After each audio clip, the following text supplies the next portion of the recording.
रिमझिम और राजघराने के गुरुजी मिलकर अब अमायरा का सच समीर बनन्ना के सामने लाने वाले हैं।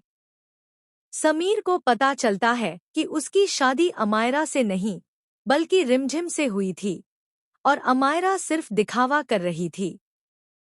राजगुरुजी पहले ही चेतावनी दे चुके थे कि समीर की कुंडली में दोष है और उसकी पहली पत्नी की 30 दिनों में मौत हो सकती है। डर के कारण मोहिनीसा ने अमायरा की जगह रिमझिम की शादी समीर से करवा दी और अब वह चाहती है कि रिमझिम मर जाए।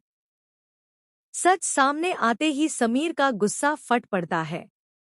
वह अमायरा को सबक सिखाने के लिए पकड़ लेता है, लेकिन मोहिनीसा बीच में आकर अमायरा की जान बचा लेती है। फिर कहानी में आता है बड़ा ट्विस्ट। माता के आशीर्वाद से रिमझिम और समीर का रिश्ता और मजबूत हो जाता है। जब अमायरा समीर को हनीमून पर ले जाने की तैयारी करती है, तभी अचानक समीर को चिकन पॉक्स हो जाता है। अमायरा, जो अपनी खूबसूरती और सुरक्षा की फिक्र में रहती है, समीर को अकेला छोड़ देती है। लेकिन रिमझिम अपने प्यार के आगे खुद को रोक नहीं पाती। वह तुरंत समीर के पास पहुंचती है, उसे पानी पिलाती है और जड़ी बूटियों से इलाज भी करती है। इसी बीच मोहिनीसा आकर रिमझिम को डांट देती है ताकि समीर को सच न पता चले। वह तुरंत अमायरा को समीर के पास भेज देती है। समीर यही सोचता रहता है कि उसकी देखभाल अमायरा कर रही है। अगले दिन, जब समीर की तबीयत में कोई सुधार नहीं होता, रिमझिम मजबूरी में राजगुरुजी के पास मदद के लिए जाती है। वहां उसे पता चलता है कि उसकी जान भी खतरे में है क्योंकि वह समीर की असली पत्नी है। सच्चाई जानकर रिमझिम टूट जाती है, लेकिन गुस्से और हिम्मत के साथ वह राजगुरुजी को लेकर महल पहुंचती है। वह सबके सामने अमायरा और मोहिनीसा का सच उजागर कर देती है। सच सुनते ही समीर का गुस्सा चरम पर पहुंचता है। वह अमायरा को मारने तक की कोशिश करता है, लेकिन मोहिनीसा बीच में आकर उसे बचा लेती है। इस बार समीर किसी को माफ नहीं करता और अपनी बुआ माँ सहित दोनों को महल से बाहर निकाल देता है। रिमझिम, सच का पर्दाफाश। रिमझिम और राजघराने के गुरुजी मिलकर अब अमायरा का असली चेहरा समीर बनन्ना के सामने लाने वाले हैं।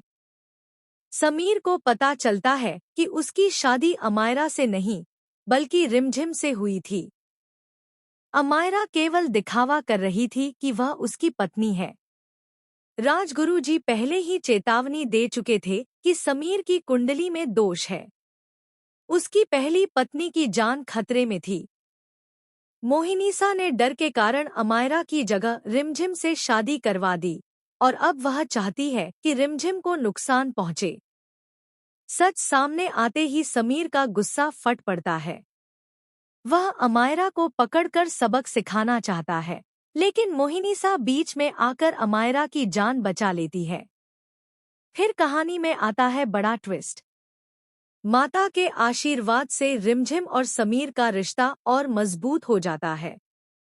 जैसे ही अमायरा समीर को हनीमून पर ले जाने की तैयारी करती है, अचानक समीर को चिकन पॉक्स हो जाता है। अमायरा, जो केवल अपनी खूबसूरती और सुरक्षा की फिक्र करती है, उसे अकेला छोड़ देती है। लेकिन रिमझिम अपने प्यार और वादे को नजरअंदाज नहीं कर सकती। वह तुरंत समीर के पास पहुंचती है, उसे पानी पिलाती है और जड़ी बूटियों से इलाज भी करती है। मोहिनीसा अचानक आकर रिमझिम को डांट देती है ताकि समीर को सच न पता चले। वह तुरंत अमायरा को समीर के पास भेज देती है। समीर यही सोचता रहता है कि उसकी देखभाल अमायरा कर रही है। अगले दिन, जब समीर की तबीयत में कोई सुधार नहीं होता, रिमझिम मजबूरी में राजगुरुजी के पास मदद के लिए जाती है। वहां उसे पता चलता है कि अब उसकी अपनी जान भी खतरे में है क्योंकि वह समीर की असली पत्नी है। सच्चाई जानकर रिमझिम शौक और गुस्से में भर जाती है, लेकिन हिम्मत और प्यार के साथ वह राजगुरुजी को लेकर महल पहुंचती है और सबके सामने अमायरा और मोहिनीसा का धोखा उजागर कर देती है। सच सामने आते ही समीर का गुस्सा चरम पर पहुंच जाता है। वह अमायरा को मारने तक की कोशिश करता है, लेकिन मोहिनीसा फिर से बीच में आती है। इस बार समीर किसी को